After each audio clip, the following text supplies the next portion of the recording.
dakwain pacarnya didakwain. Apa namanya? Apa nggak gila Ya, aku ngebayangin skenarionya nih mas sebenarnya. Skenarionya kamu mendakwahi pacarmu gimana? Sayang, pacaran itu dilarang, tapi kamu pacaran. Hari ini judulnya Nebeng Kanda. Nebeng Kanda. Kalau itu di YouTube sebelah ada Nebeng with Boy. Kalau yang ini Nebeng Kanda. Nebeng Kanda. Apa bisik-bisik ke kanda? Bukan bisik-bisik tetangga ya, bisik-bisik ke kanda. Bisik-bisik ke Kanda. Bisik-bisik motivasi kita hari ini. Kita mau ngobrol-ngobrol santai bae.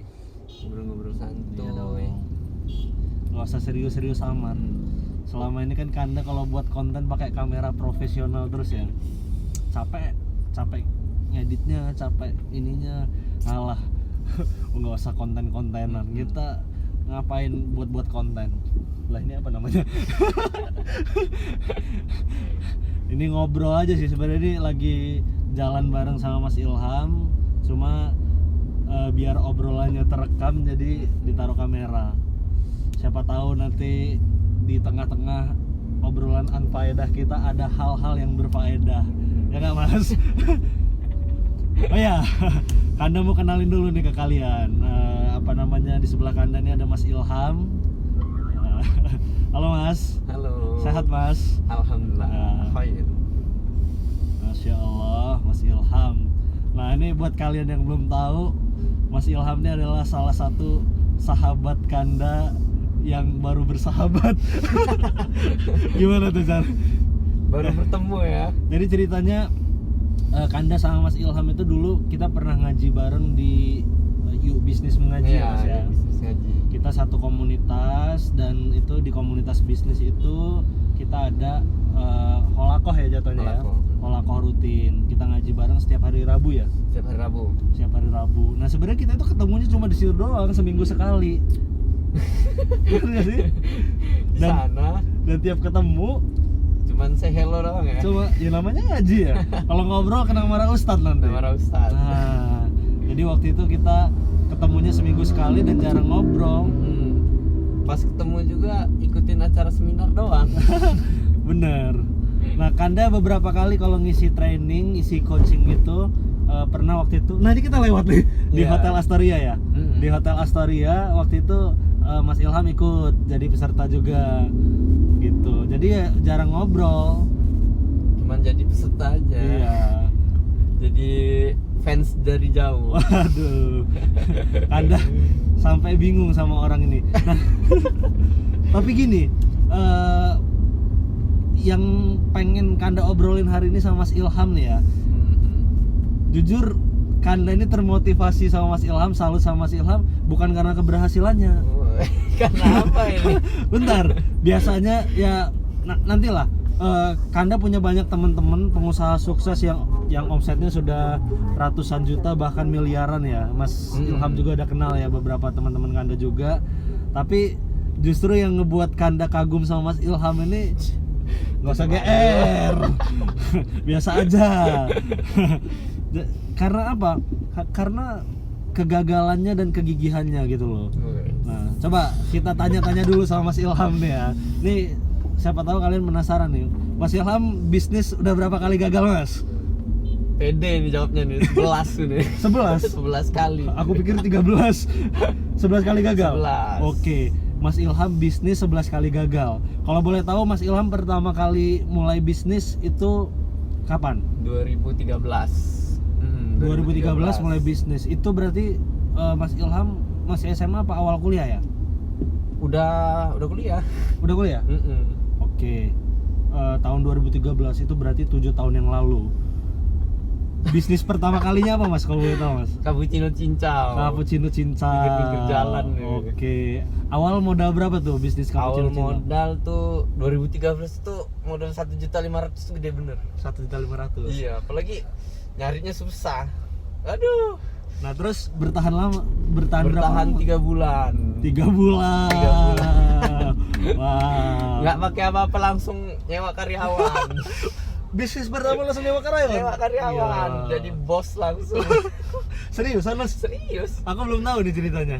Jadi pas itu kerja kan. Nah, jadi pengen bisnis juga. Oke. Tapi sambil kerja, maruk bener. Oh, dulu Mas Ilham sempat kerja. 2013 sudah kerja.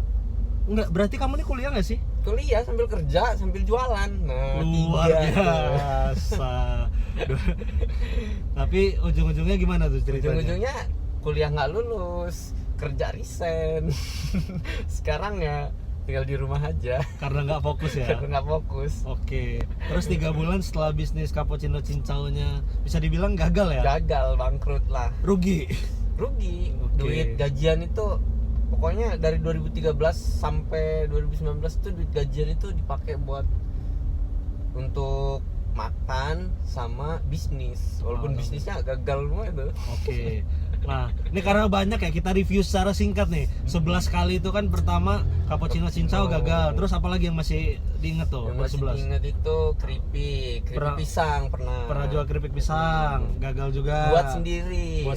Karena Karena nggak ada modal, akhirnya nebang pohon orang tua. Allahu Pisang Akbar. Udah izin belum? Udah. Gagal juga itu. Gagal juga. Gagal. Terus Nggak laku. abis jual keripik pisang, Roti. jual roti. Jual roti. Itu ngambil apa buat sendiri? Ngambil di orang. Ngambil. Nah, tapi karena kita pikirannya jualan, jadi di repack sama kita. Oh, repack. Oke, jadi Buat- kemasan orang dibuat kemasan sendiri. Iya. Nggak bertahan lama juga. Berapa lama itu? Sedetik. Itu nggak sedetik juga, keles. Itu ada 3 bulanan juga. Jadi sambil kerja, roti itu dibawa ke kerjaan, jualin ke situ. Nah, Oke. Laku berapa? sehari tuh ya lumayan lah, 20 pisan lah. 20 bungkus ya? 20 bungkusan. Sehari. Tapi diutang gitu. Oh, diutangin. Sama teman-teman kerjaan. Tuh, buat kalian yang sering-sering ngutangin bisnis temennya kasihan. Jadi Sampai- amsyong. Amsyong kan. Ya, contohnya nih Mas Ilham, korban utangan temen. Habis itu Apalagi, Mas? bangkrut. Udah Hmm, roti bangkrut. buka lagi itu Taiti. Taiti. Taiti lagi ngejamur 2015 kan. Oh, 2015. Kamu bisnis Taiti juga? Bisnis. Itu ada 4 cabang pas itu. Seriusan? Sampai 4 cabang. Hebat. 4 yang kerja 4. Masya Allah. Sudah Lah, otak. itu hebat loh Mas, 2015 ya? Iya. Udah punya 4 karyawan loh. Sambil kerja itu. Jadi bukan sukses itu. Lah itu Jadi gaji karyawan itu dari gaji kita, dari kantor. bukan dari Bukan dari Taiti. Taiti itu enggak ini juga sih, enggak nendang. nggak nendang. Tapi ya gimana caranya, namanya pengen bener jadi pengusaha kan. Berarti bisa dibilang itu nggak menghasilkan juga. Nggak menghasilkan. Berarti walaupun punya 4 karyawan itu gajinya malah masih nombok dari gaji kerjaan Ya malah. Allah. Jadi orang-orang mungkin ada yang berpikir, oh Mas Ilham udah sukses nih Iya. punya 4 karyawan. Ternyata ya. Padahal orang nggak tahu. Sampai orang rumah itu marah. Gimana? Dia udah sih, kamu itu kerja sambil kuliah aja katanya. Nggak usah jual-jualan. Enak kerja, apalagi udah tetap katanya. Mending kerja aja. Duit udah jelas gitu per bulannya. Tapi aku ini tipikalnya orangnya keras kepala ini. Ya termasuk ngelawan juga sih sama orang tua. Nah itu nggak boleh tuh. Nah, itu makanya kamu gagal kali ya Mas ya. Ngelawannya dalam bentuk udah mah nanti kita pasti bakal sukses. Yakin banget ya. Percaya sama Allah. Yes. Ya bener sih, nggak salah. Terus Pokoknya terus orang tua itu nggak setuju lah jualan karena ngelihat anaknya, apalagi anak terakhir ya, anak bontotnya, oke. banting tulang, jualan Taiti itu sampai malam, sampai jam 12 malam. Sampai jam 12 malam Mas. Ikut bazar. Oh, kamu ikutan bazar juga. Ikut bazar. Jadi yang paling nendang itu di bazar ya. Jadi tiap ada bazar itu ngikut. Tiap ada bazar ngunjal ke sana, ngunjal ke sini sendirian itu. Masya Allah. Pernah omset tertinggi? Omset tertinggi sehari itu 3 juta. 3 juta. 3 juta. Luar biasa. jualan air. Jual air ya Taiti ya. Dia semua itu melihat karena udah booming, nggak pakai franchise-franchisean, buka sendiri. Ya ilmunya nembak aja sih. Jadi inilah ya bisnis yang mulai aja tanpa ilmu ya. Iya, mulai aja tanpa ilmu. Modal nekat. Modal nekat. Oke, ini nggak apa-apa nih, penting nih kita obrolin karena mungkin nanti adik-adik yang nonton atau teman-teman yang mau mulai usaha juga, siapa tahu bisa belajar dari perjalanan gagalnya Mas Ilham. Iya, iya. Ini gagal 11 kali luar biasa loh. Nggak, masalahnya banyak loh Mas orang yang baru bisnis sekali gagal atau diutangin atau kena tipu atau apa langsung down. Iya. Ini Mas Ilham 11 kali loh. Pakai uang kerjaan. Pakai uang kerja. Mungkin ya udah stres ya. Terus Sempet pengen berhenti gitu. Udahlah, ngapain jualan lagi lah, kayaknya nggak bakal sukses gitu ya. Udah pesimis. Cuman ya punya misi lagi. Gue harus sukses gitu kan. Harus pengen bantu banyak orang gitu. Nah, dengan mimpi gue kayak gitu, akhirnya udahlah, jangan nyerah. Masa cuman segini doang udah takut sih gitu. Ya udah, akhirnya sampai jualan terus. Masih Thai tea itu masih jualan walaupun kadang minus ya. Minus tetep lah.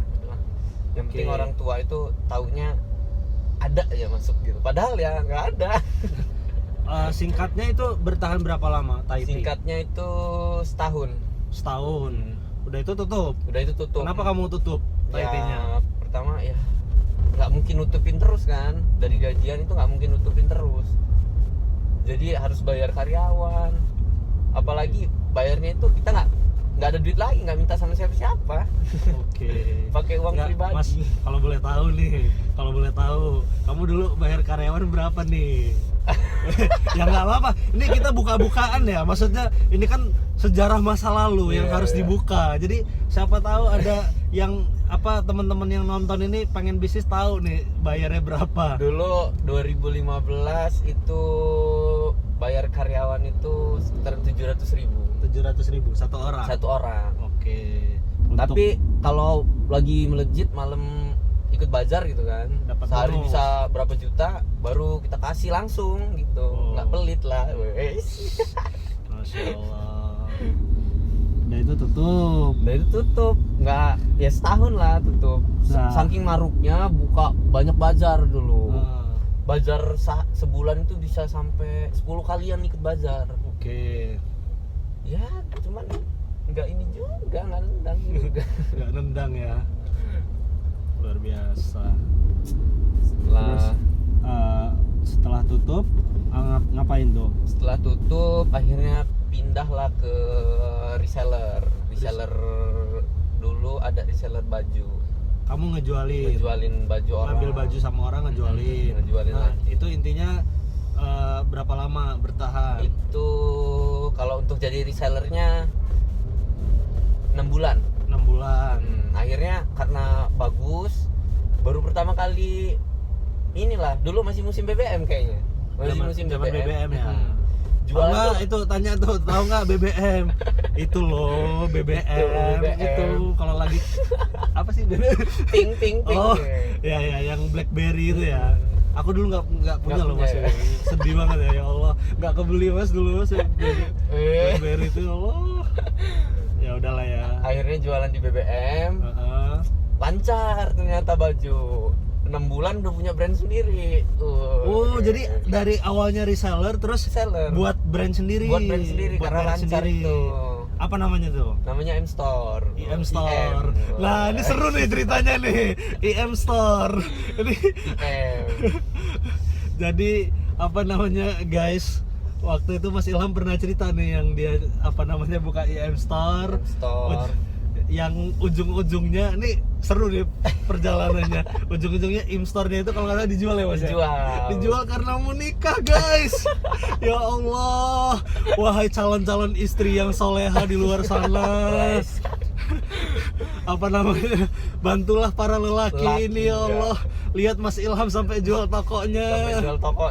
Aduh, jangan sampai Kanda jualin Jaspik. Aduh. Mas, boleh cerita nggak Mas, nggak itu tadi intermezzo aja ya. Boleh cerita nggak, kenapa sih kok kamu ujung-ujungnya sampai IM Store-nya itu dijual gitu loh? Kenapa kamu memutuskan untuk dijual untuk menikah gitu loh Mas? Kan menikah kan bisa mencari nafkah dan rezeki yang lain. Karena kan katanya untuk hamba-hambanya yang menikah itu Allah akan mempermudah ya. Nah, coba ceritain mungkin alurnya itu gimana tuh, kenapa dijual tuh? Mungkin cara Allah mempermudah aku nikah ya dengan cara dijual itu. Masih ada nikah? Udah Oh, dong. Masya Allah. Kayaknya Kanda belum ya. Padahal ya sudah menikah toh. Sudah menikah. Saya kira Anda masih jomblo. Ya Masya Allah, ternyata sudah sold out guys. Masya Allah. Cerita gimana? Awal mula M Store tuh bisa kejual itu gara-gara duit nggak ada. Jadi ya terpaksa kalau mau dapet duit dijual. Dijual. Nah itu kenapa tuh dijual? Apa tuh Karena- latar belakangnya? Aduh, jadi malu ini. Nggak apa-apa. Karena- Nggak apa-apa ya kita cerita ya. Karena dulu mau nikah, terus ekonomi keluarga juga ya kurang inilah, serba cukup diliatin, cukup baca bismillah. Ya Allah. Dah. Terus. Jadi nggak bisa minta ke siapa-siapa. Orang rumah juga, orang tua itu ini dia sakit-sakitan, jadi nggak bisa kerja lagi. Dua-duanya, Ya, Mas? udah tua lah. Orang tua mau. Jadi akhirnya di rumah ya minta sama anak-anaknya doang. Oke. Kebetulan aku anak terakhir kan. Kamu anak bungsu. Anak Berapa bungsu, bersaudara? 7. 7. Laki semua. Mm. Udah nikah semua. Tinggal aku ini yang belum. Waktu itu. Aku mikir bagaimana caranya mau nikah tapi nggak ngerepotin orang tua. Itu kamu usia berapa, Mas? usia 24. Usia 24. 24. Usia 23. Usia 23. 23. 2018 kan nikah. Oke, terus. Gimana caranya mau nikah tapi nggak ngerepotin orang tua, karena tau lah kondisi orang tua kan ini sih ekonominya sulit lah, bisa dibilang sulit. Ya udahlah, aku kerja, buat apa juga aku kerja kalau masih nyusahin orang tua. Iya. Akhirnya kerja gajian, setengah duit gajiku ini kebetulan dulu aku buka usaha itu kayak M Store itu kan. Iya. Akhirnya ada modal di M Store, aku jual M Store-nya. Nah, duit M Store yang aku jual itu aku pakai buat modal nikah. Oke. Orang tua itu aku bilang cuman, "Ma, Ade mau nikah. Mana calonnya? Nggak bisa dibawa ke sini." Karena taruh, jadi nggak bisa nunjukin langsung bawa ke rumah gitu, nggak bisa. Aku ketemu istriku itu sehari doang, tanpa nggak ada duit, nggak ada apa, aku langsung bilang, "Mbak mau nikah nggak sama saya?" Seriusan? Serius. Enggak. Bentar. Kita klarifikasi ya. Ini soalnya yang nonton ini banyak anak-anak SMA dan anak kuliah nih, Iya. Mas. Ya, kamu jangan sampai menjerumuskan. Nanti tiba-tiba ada yang nonton ketemu sama orang yang disuka, "Mbak, Langsung nembak. mau nggak kamu nikah sama aku?" Coba kita klarifikasi dulu ya. Sebentar. Ini jangan sampai salah paham Salah nih. paham ya. Oke. Sebelumnya aku mau nanya. Nah, Nggak apa-apa ya? nggak apa dong. Kita buka-bukaan nih. Apa namanya? Ya aku juga ya biar tahu cerita. Ya sebenarnya sebagian udah pernah denger sih, cuma pengen aku gali lagi nih. Mas Ilham pernah pacaran nggak? Dulu waktu SMA pernah pacaran. SMA pernah pacaran. Oke. Berapa kali? 2 kali. 2 kali. Heeh. Nah udah itu kenapa memutuskan untuk nggak pacaran lagi waktu itu? Karena dulu ya hijrah lah. Oke. Nah, udah ngaji jadi tahu hukum-hukumnya untuk nggak usah pacaran gitu kan. Oke. Ya, kita nggak munafik juga, dulu pernah pacaran, tapi alhamdulillah Allah udah ya cepet sadarin lah. Allah ketuk pintu Allah hatinya. ketuk ya. Alhamdulillah. Jadi intinya waktu itu memutuskan untuk nggak pacaran lagi karena Iya. sudah mulai belajar lah ya. Mm-mm. Mulai belajar agama, mulai ngaji. Intinya hijrah ya. Hijrah. Karena pacaran tuh lebih banyak mudaratnya. Iya, asli. Tapi yang namanya orang belum tahu Belum ya. tahu. Belum ngerti ya, Pengen taunya ikut-ikutan. iya, kita ngelihat orang oh kayaknya pacaran Iya, seru nih, enak. ada temen jalan, ada temen makan. Padahal aku sama kamu aja nggak pacaran gitu Nggak kan. pacaran, Ada tapi temen bisa makan, ada temen jalan, ada temen ngobrol. Ngapain pacarannya? Ternyata. Putusin aja tuh yang punya pacar. Iya, harus lah. Contoh Mas Ilham nih. Woi. Ini ceritanya belum selesai, sabar. Jadi diputusin pacarnya. Nangis ya Mas pacarmu diputusin? Enggak. Berarti nggak sayang. Aku pacaran Kamu 5 tahun sama dia. Terus pas Dari kamu SMA pas kamu mutusin? sampai aku udah kerja. Tapi aku udah ngaji itu. Oh. Nah, pacaran sambil aku dakwain pacaran. Masya Allah. Bayangin, lagi pacaran terus didakwain pacarnya. Pacarnya didakwain. Apa namanya? Apa nggak gila? Ya, aku ngebayangin skenario nya nih mas sebenarnya. Skenario nya kamu mendakwahi pacarmu gimana? Sayang, pacaran itu dilarang. Tapi kamu pacaran. Astaga. Ya itu. Dulu ya, wes setengah-setengah sih ya. Masih Jadi terima hijrah. ilmunya setengah-setengah. Iya, maksudnya apa yang diterima nggak sepenuhnya Iya. dipraktekkan. Oke, singkat cerita kamu putusin pacarmu. Nah, terus setelah kamu putus itu berapa lama sampai akhirnya kamu memutuskan untuk menikah? 3 tahun. Jadi 2015. Oh, selang 3 tahun dulu. 2015 itu putus. Habis 2015, 16, 17, 18 tuh nggak udah nggak kontek-kontekan lagi. Oke. Nggak sama mantan. Iya, sama Oke. mantan atau nyari cewek itu udah nggak lagi. Oke. Dan niatan karena Allah memang benar-benar harus break dulu lah, karena rezeki kita bakal terharang kalau kita maksiat. Astagfirullahaladzim. Berarti Orang-orang bilang itu pacaran tuh ya nggak pegangan, nggak ini nih ya, nggak ada masalah toh gitu kan. Iya. Ya nggak gitu juga memaknainya. Jadi iya. orang yang udah berkomitmen untuk pacaran itu pasti udah berkomitmen untuk maksiat. Oke. Karena chattingan sesama lawan jenis aja udah dilarang kan. Iya. Apalagi saling ketemu gitu. Akhirnya makanya aku yang buat aku bener-bener tekad bulat untuk nggak pacaran lagi, nama orang tua sih. Iya. Orang tua yang menolong kan anak-anak yang soleh kan. Jadi Iya. aku pengen jadi, walaupun nggak bener banget, aku pengen nolong orang tua karena cuman itu yang bisa aku buat. Akhirnya aku putusin untuk nggak pacaran lagi. Dah Bismillah, kalau ketemu yang cocok aku nikah. Akhirnya ketemu sama istri. Oke. Belum istri dong dulu. Oh belum, iya ya. Ketemu sama calon.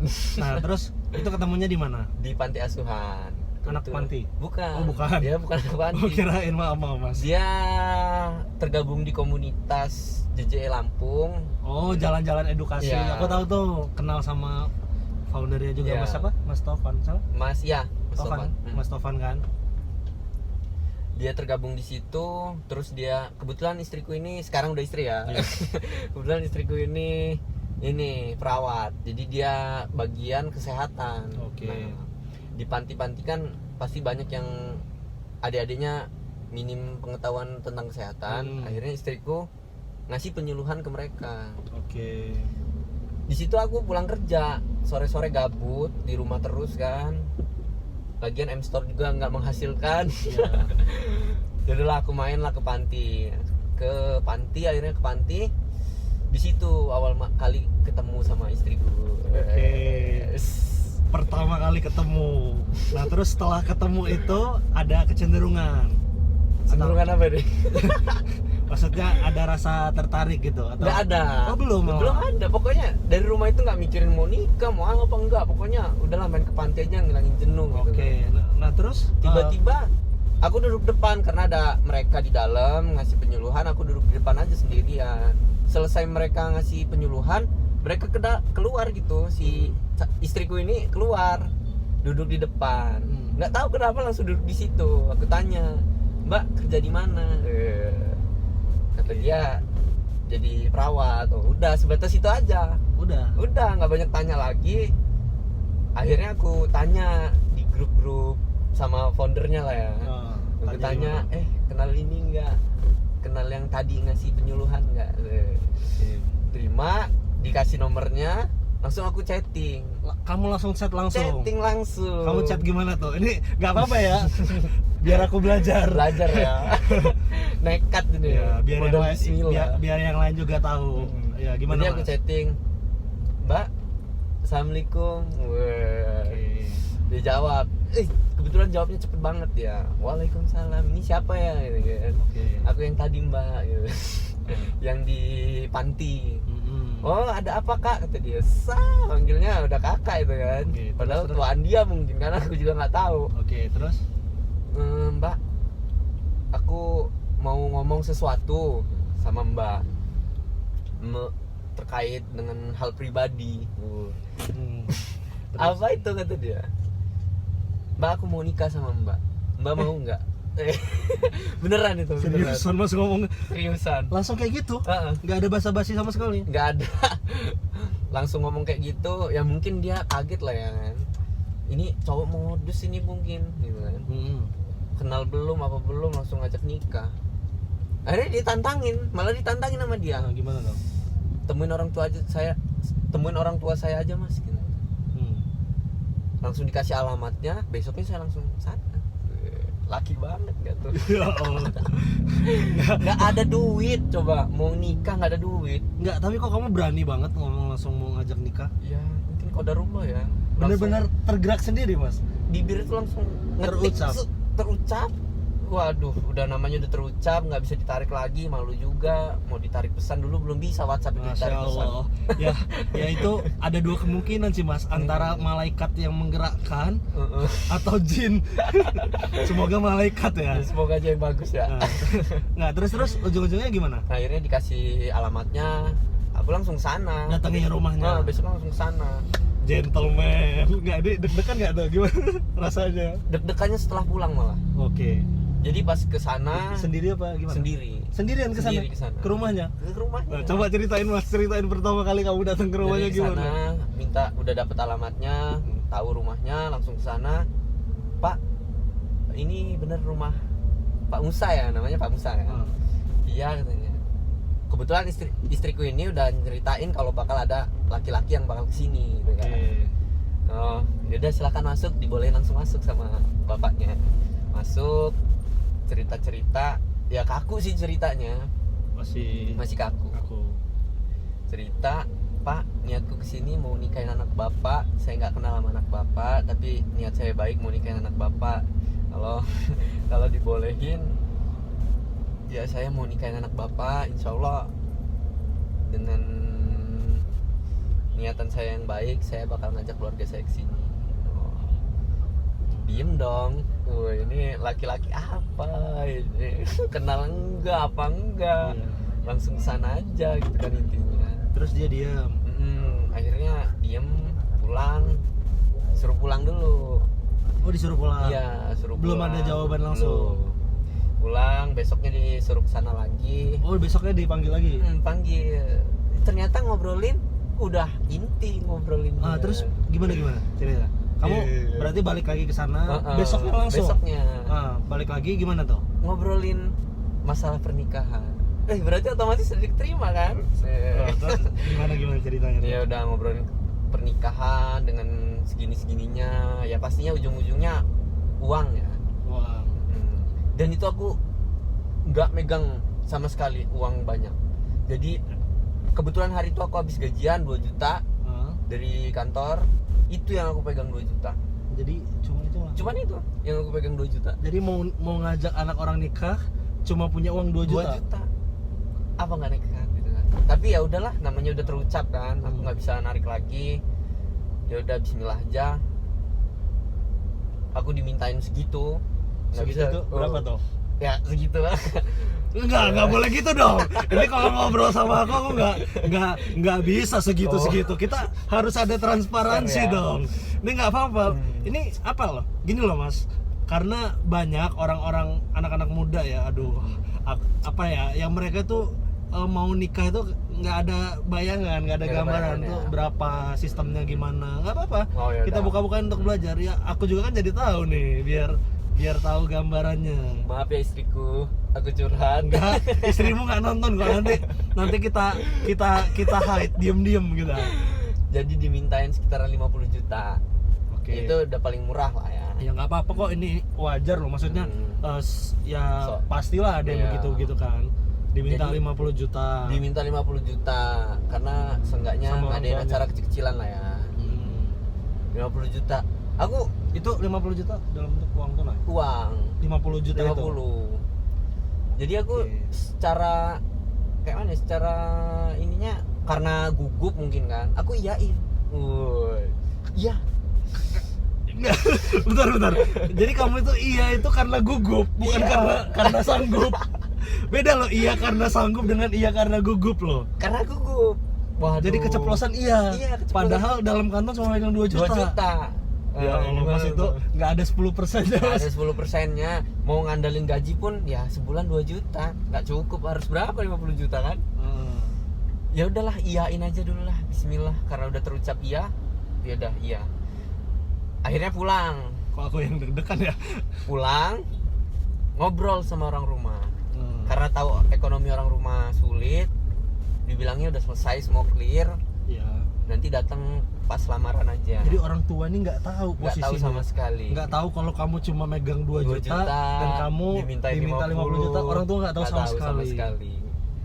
Bagaimana caranya orang tua itu jangan sampai stres lah mikirin uang sebanyak itu. Orang 1 juta aja pasti stres orang Apalagi tua. 50 Apalagi juta. 50. Kita tahu kan, ya udahlah, bismillah aja. Allah di sini bermain kan. Masya Allah. Gimana tuh? Akhirnya minta restu ke orang tua, "Mak, Ade mau nikah dengan orang Lampung Selatan.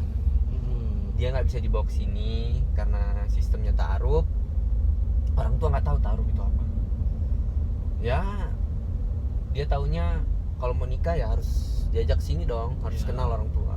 Takutnya salah. Ya intinya nggak boleh dibawa-bawa ya. Ya, singkat cerita aja. Ya. Akhirnya orang tua tahu sendiri kalau anaknya itu dimintain sebesar itu karena calonku ini main ke rumah, tapi aku nggak ada di rumah. Aku suruh dia ke rumah karena orang tua pengen lihat, tapi aku nggak usah ada di rumah Oke. karena aku nggak mau ketemu dia. Akhirnya ditanyain, gimana, tahu lah orang tua ini 50 juta. Penasaran gimana kelanjutannya? Tonton part 2-nya ya.